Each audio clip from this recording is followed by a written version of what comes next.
My neighbors keep illegally blocking my driveway for parties. This is how I got all of their cars towed while they were partying. Here's what happened. Subscribe to Am I the Jerk on YouTube and hit the bell for notifications. 2 years ago, a new family moved into our quiet little neighborhood and began their reign of terror. We've lived here for over 20 years in this neighborhood, and except for these past 2 years, it's been wonderful. I love our neighbors, except this family. This family just sucks. I'm not even sure where to begin. They're loud, they're dirty, they're obnoxious, their dog barks at all hours, they constantly yell at each other, they throw parties well into the night, they steal my older neighbor's paper. They actually trained their Rottweiler to fetch the neighbor's paper, which is impressive but wrong. They throw their dog's poo in other yards. Ugh, just so much. They even cut my 80-something-year-old neighbor's prized roses for themselves. Who does that? There are about 100 issues I could write about and how we've all dealt with them, but this past weekend was my own glorious take on it all. Oh, and yes, we tried talking to them. We tried inviting them over. We've done nice things for them, and all we've expected is that they act like decent neighbors. That's never happened. In our neighborhood, parking is scarce. Most of these homes are classic 1950s with single-lane driveways, and parking is limited even on the streets. There's a busy road a few blocks away that has a great nightlife and popular restaurants, which means that at times, especially on weekends, the street can fill up. This family has 4 drivers and 5 vehicles, with only enough space for 2 in their driveway at a time. Constantly, they would park and leave their vehicles for days and sometimes weeks in front of others' homes. Sometimes leaving their driveway empty for no reason with all of their cars parked on the road. I kinda believe that in itself isn't that big of a deal, except for how and when they would do it. They were intentional about it all, and would do so to try and cause the most grief for everyone. And this went on for months. A complete screw you to everyone. After months of this and no one retaliating or giving them the satisfaction of how ticked we all are, they started parking deliberately in ways to make it difficult to get out of our driveways. I had to have my husband come out most mornings to guide me so I wouldn't hit their car as I backed out of my own driveway. There were also times where they squeezed my neighbor's car on the street to where they couldn't get out. Finally, an older retired neighbor goes down to the police station and inquires about what to do. They found a code or law stating that so much space from the side of the driveways and yada yada yada is required. So we come home one night to freshly painted yellow curbs outlining every house surrounding this one. A few weeks ago, my husband's car breaks down and he has to get towed. On his way back, he starts talking with the tow truck driver about these jerk neighbors and their cars. He tells my husband that if these cars are parked illegally, we should call the non-emergency line, and if they receive a ticket, to call him and he can tow them at the owner's expense, stating it's the law. My husband and him kept talking and even meet up for a beer a few nights later. He's actually a really good guy. About a month ago, we met a couple in our fair city, and it just so happens that the husband is an officer. We were already planning on meeting that Friday night, and when we met, I brought up the jerk neighbors and their parking. He says that he'll drive through on his shift if he gets time, and if he sees them parked in the yellow, he has no problem ticketing them. Great! He also gets some of his friends to check it out when they have time too. Fantastic. We've been calling almost daily at this point about their cars parked illegally, but nothing was happening. That Saturday night, he sends me a text saying he ticketed 3 cars. I missed that text, so no tow truck. But I kinda figured with the 3 tickets, they'd get the idea. They didn't. Off and on all week it was the same. This past Saturday, the teenage son throws a party, and everyone, I mean every single one of their guests and them parked in the yellow of someone's driveway, or blocked someone out altogether. It was obvious the little jerk told all his friends to block our driveways or block our cars in. I sent a text to our officer friend who told me to call the non-emergency line and he'd be the one to look into it. But I'm scheming bigger. I call up the tow truck driver and tell him that there are at least 15 cars parked illegally, and all are about to receive parking tickets for blocking driveways and cars. I let him know we're friends with an officer officer, and he and I scheme a little further. We get a solid plan. I call our officer friend back and tell him our plan, and I also mention that the party is likely going to be filled with underage drinkers. Now, I hate busting parties, but I make exceptions for little jerks and especially little underage drinking and driving jerks. He and I finalize the plan. Here's how it all went down. The officer and 3 of his partners go through the neighborhood citing all the cars. Meanwhile, our tow truck driver friend has assembled a group of drivers in the nearby grocery store parking lot. My husband and I make an anonymous call about a possible underage party. The tow truck drivers start at the end of our street, grabbing as many cars as quickly as possible. A few alarms here and there, but no way they hear it in the party. As they approach the house, my husband makes an anonymous call about an underage party in our neighborhood. Conveniently, our officer friend just so happens to still be in the neighborhood, so he and his partner go over to the house to check on it. As they knock on the door, lights go out, music shuts off, and the house goes quiet. At this moment, the tow trucks come in and are now towing the remaining 5 cars right from in front of their home. I just wish I could see the kids' faces inside as they're all having a dilemma about what to do. Do they go out and bust themselves for underage drinking and try to stop their cars from being towed? Or do they just sit there and bite the bullet and watch $250 go down the drain? On Sunday, they had 3 cars return from being towed, and all 3 are parked just shy of the yellow lines. I'll call this a win. My husband and a couple neighbors also spent Sunday putting up some new cameras. They were all very giddy and loud about it. Something about all the lights and police on Saturday made them nervous. At least those jerks will be causing a few less problems from now on.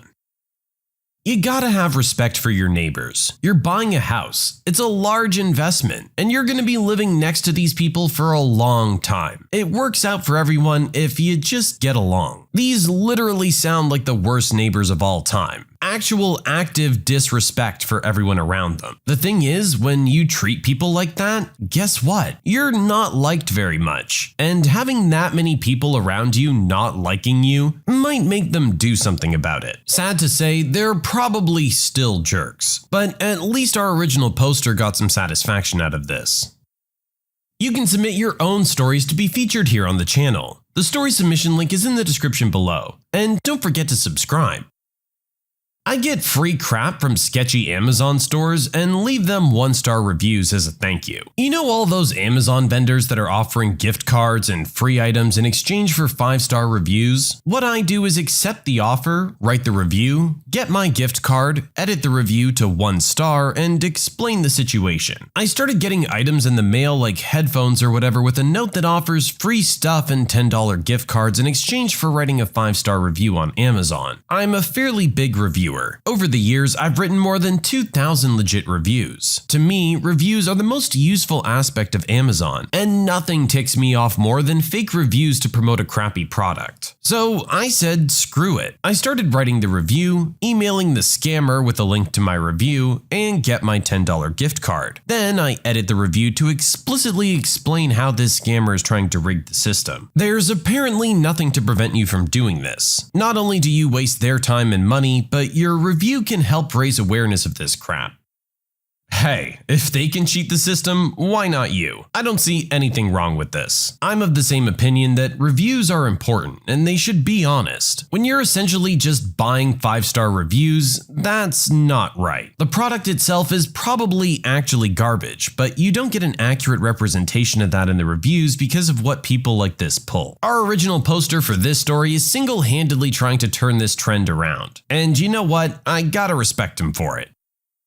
Crazy mother throws hot coffee in my face when I confronted her about controlling her kids. I'm an 18-year-old Chinese and British girl. Today I was at Wales Comic-Con, but due to bad weather, I had stayed in the cafe of a train station 10 minutes away while my boyfriend went to get some stuff done back at con. I'd been in the cafe for about half an hour when this family group comes in, with 6 to 7 kids aged 6 to 12. They were playful at first, which is fine, but this is a very small cafe, and they'd began to get too rowdy, bumping into tables, knocking over drinks, climbing on furniture, things like that. Everyone was visibly annoyed, while the parental guardians didn't seem to care. 45 minutes into this, I've had enough, and said to the kids calmly but firmly, "Excuse me, this is a cafe, not a playground. If you could please calm down." "Who the heck do you think you are talking to them like that?" And this woman, I couldn't tell if it was a mother or grandmother, was screaming about how it's her responsibility, not mine, to tell the kids what to do. "Ma'am, I don't mean to start an argument, but you're not doing a very good job at being responsible for them. Everyone is uncomfortable, and—" "Shut up, you!" Insert racial slur here. "They're not yours to tell what to do." At this point, she's standing up and getting in my face. I'm still in my seat. "You want to fight or something?" "Please, calm down. I'm not trying to—" "You want this in your face?" She was referring to the coffee she was holding. "Please just look after your kids." She's ranting and raving about how no one has the right to speak to her child like this, and why it doesn't matter how they're acting, cause they're not my kids. It matters cause everyone's uncomfortable. The coffee shop owner tries to calm her down. She apologizes to the owner before proceeding to throw her hot coffee in my face, along with all over my work. It wasn't hot enough to cause burns, but it definitely was hot enough to hurt.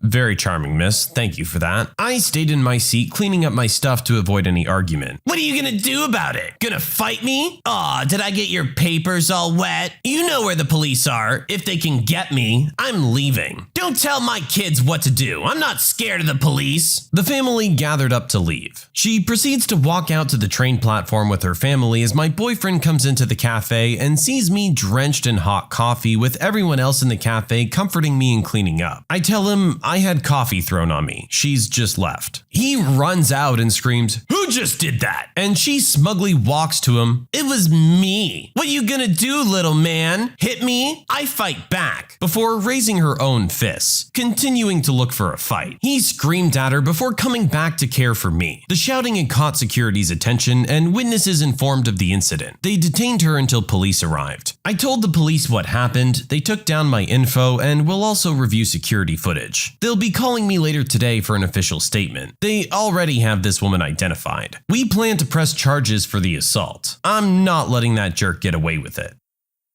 Absolutely follow up on that. I don't know what's got it in this woman's head that she can just do whatever the heck she wants, and her kids apparently, but she needs to be taught otherwise. Their kids have probably learned their bad behavior from their mother. It sounds like she's a bit of a loose cannon herself. Maybe seeing their mother suffer the consequences of acting like this might lead them to behave a little better in the future. I don't know. Call me optimistic.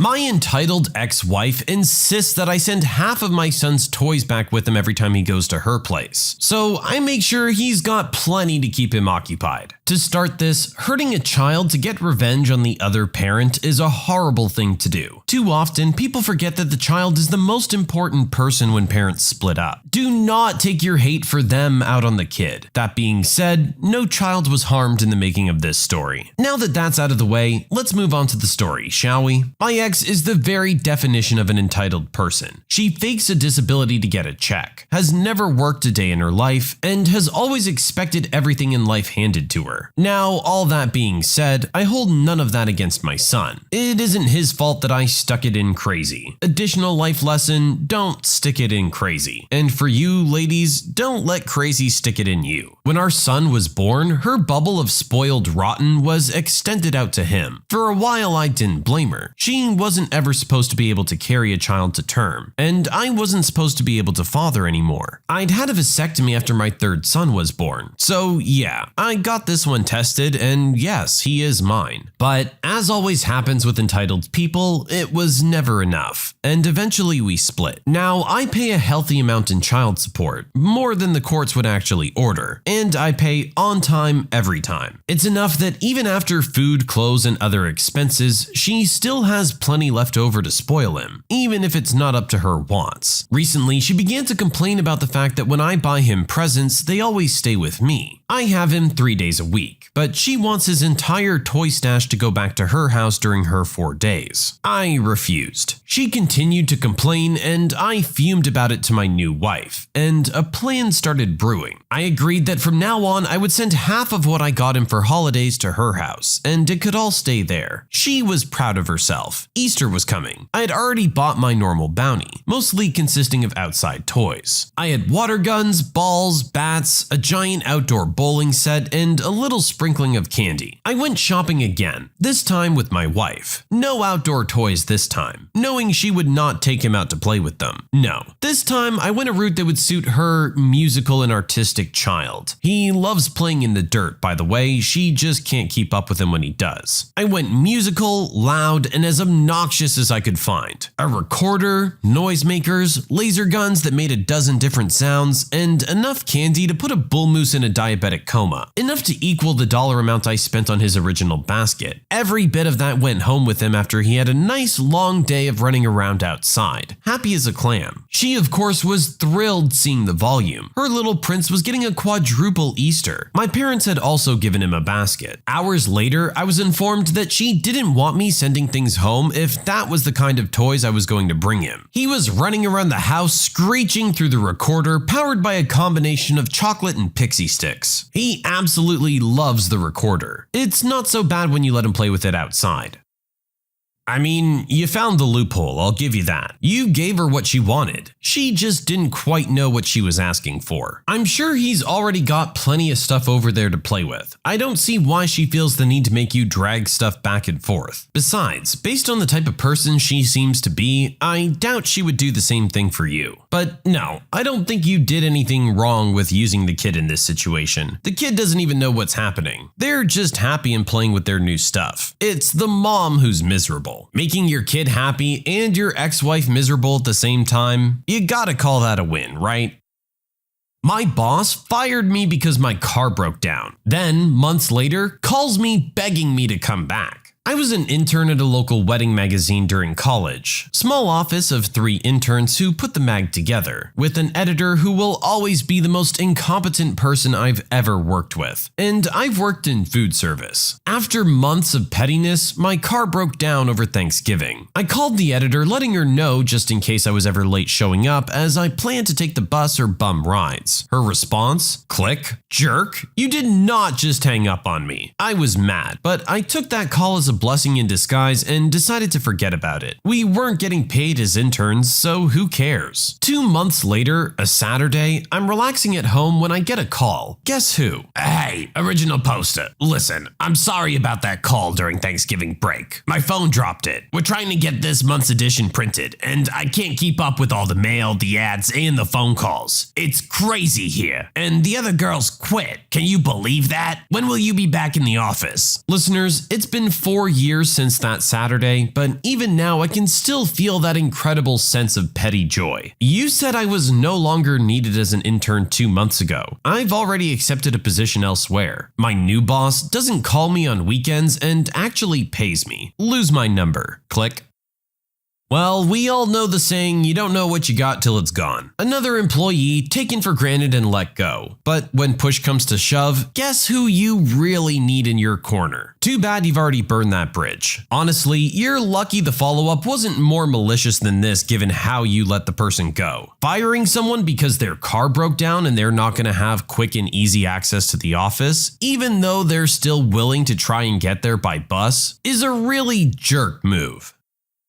My parents keep asking me for money so they can spoil my siblings, when they never gave me anywhere near the same treatment. My parents had me at 27 and 29. I was their only child for 14 years, and in all the years I was living with them, they never believed in nice things or treating me for any reason. They had the money. My mom was often buying more makeup and shoes, and my dad was into golf, so their money went into their hobbies and I had basics for everything. Anything I wanted, I was told no. Christmas and birthdays were for practical gifts. School supplies they bought without me because it was basically plain everything and they didn't want me complaining about wanting a character backpack or a pink pencil or something. I always remember it was really hot one summer and I was 8 years old maybe. An ice cream truck stopped in our neighborhood and all the kids were getting ice creams. So I approached my parents who were talking to some neighbors and I asked if I could have the money for one too. They said no, because ice cream was not an essential and I could go inside and get some water if I wanted to cool down. A neighbor offered to pay for my ice cream, and my parents put a stop to that as well. I went inside for the rest of the day anyway because I was upset and jealous watching all the other kids eat their ice creams, and knowing my parents wouldn't even let someone else buy me one. They started to change after I moved out of home. I noticed when an invite came for my little sister's 5th birthday party, and it was a huge surprise because I never got a birthday party. In the 3 years since, they've thrown birthday parties, gone all out for Christmas, and even took them on vacation, which I never got to go on, but my parents always did. Then, several months ago, my parents realized I was doing well for myself with my art. They asked me to buy my siblings these big gifts for Christmas, and I said no. My parents said they could only get so much, and I shrugged. These gifts that my parents wanted me to buy were easily $300 to $400 US each, and of course they expected me to give the gifts to my parents to give to them. A few days ago, my parents asked me for money for stuff for my siblings, and I said no. They said I was being very tight-fisted with my money, and to think of how much it would mean to my siblings. This is when I told them they don't get money off me to spoil my siblings the way they refuse to spoil me. My parents said I was being petty, and that I was punishing the wrong people. Am I the jerk?